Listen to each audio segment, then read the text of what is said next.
Привет, друзья! Сегодня в Германии произошло много разных событий, и этот выпуск новостей начну с заседания в Берлине по фонду, специально созданному вокруг проекта «Северный поток-2».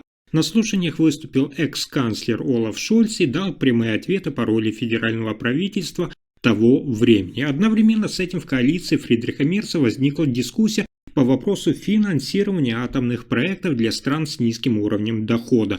Позиции министров расходятся в принципиальных решениях по энергетической стратегии Германии. Также в системе здравоохранения рассматривают предложение о введении доплаты за визит к узкому специалисту без направления. Эта инициатива затрагивает работу терапевтов в Германии и привычный нам порядок обращения пациентов в поликлинике.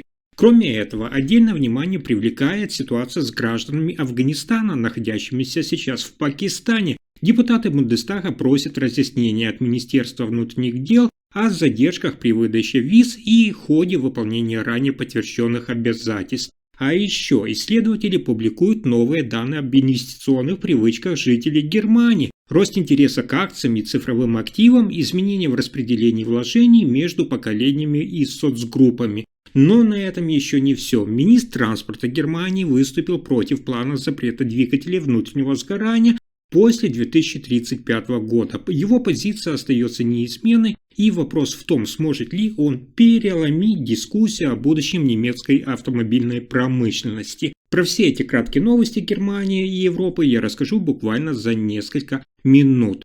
Итак, в Берлине прошли слушания в парламентском комитете по делу о спорном фонде, который правительство земли Мекленбург-Передней Померании создало вокруг проекта Nord Stream 2. Депутаты хотят выяснить, соответствовала ли работа фонда действующим правилам и связанным регуляторным требованиям. На заседании неожиданно подробно выступил бывший канцлер Германии Олаф Шольц. Обычно он говорит крайне осторожно, но на этот раз отвечал прямо. Шольц заявил, что этот фонд был инициативой регионального правительства, а не федерального. Он подчеркнул, что Берлин не участвовал в создании этой структуры и не давал указания по ее работе. Шольц также напомнил, что еще несколько лет назад предупреждал о риске слишком сильной зависимости от газопроводов и настаивал на строительстве терминалов для сжиженного газа. По его словам, он обсуждал эту тему даже с Соединенными Штатами Америки, но реальной поддержки тогда не получил. Когда депутаты спросили, знает ли он, кто предположительно создал сам фонд, Шольц ответил коротко «нет».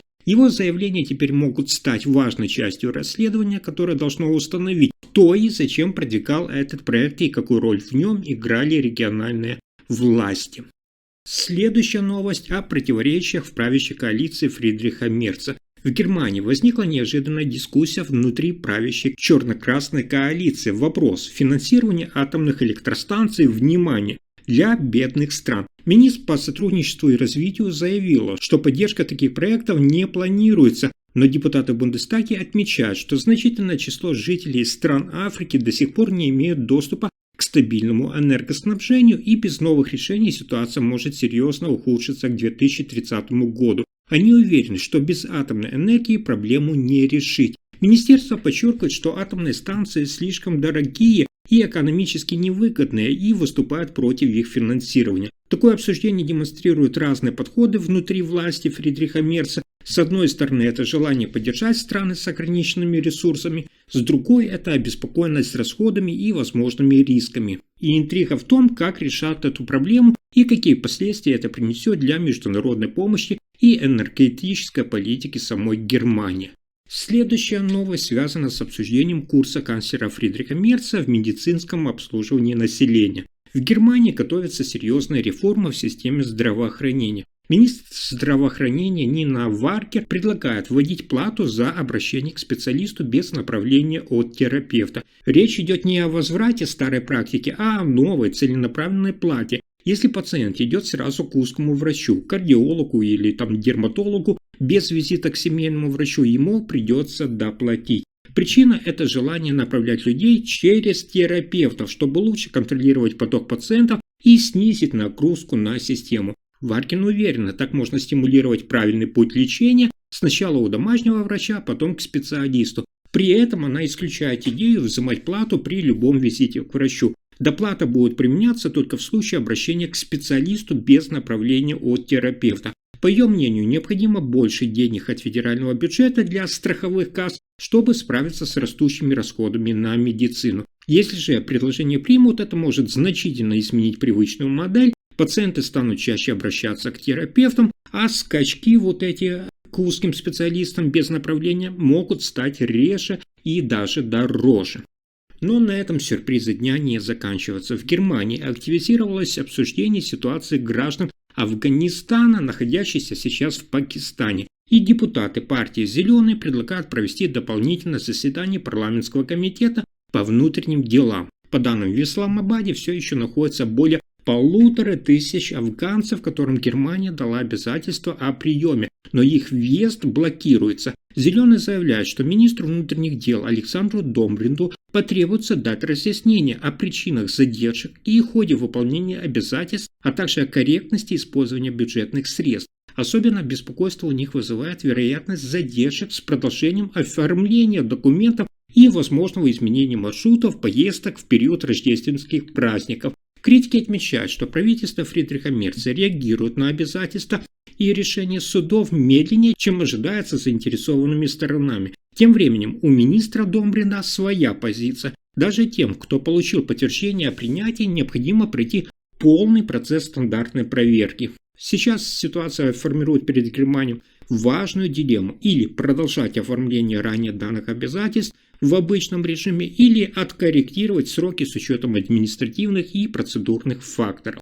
И это только начало. В Германии меняются привычки в инвестициях. Все меньше людей кладут деньги на сберегательные счета, больше выбирают акции и даже в криптовалюту. Исследования показывают, что большинство считает акции более доходными, чем традиционные накопления, хотя многие по-прежнему опасаются рисков. Цифровые валюты привлекают особенно молодежь. Четверть людей до 40 лет рассматривают их как способ накопления на будущее, например, для пенсии. Старшее поколение относится к таким инвестициям с осторожностью. Также заметны гендерные различия. Мужчины чаще инвестируют в акции и фонды, женщины больше склонны к сбережениям и недвижимости. Эксперты советуют простые правила для успешных вложений: начинать откладывать как можно раньше, распределять деньги между разными видами инвестиций и внимательно следить за вашими расходами. А дальше еще интереснее. Министр транспорта Германии Патрик Шнайдер выступил против запрета бензиновых и дизельных автомобилей после 2035 года. Он считает, что это может ослабить позиции автомобильной промышленности Германии и сократить использование технологических компетенций, формировавшихся на протяжении многих лет.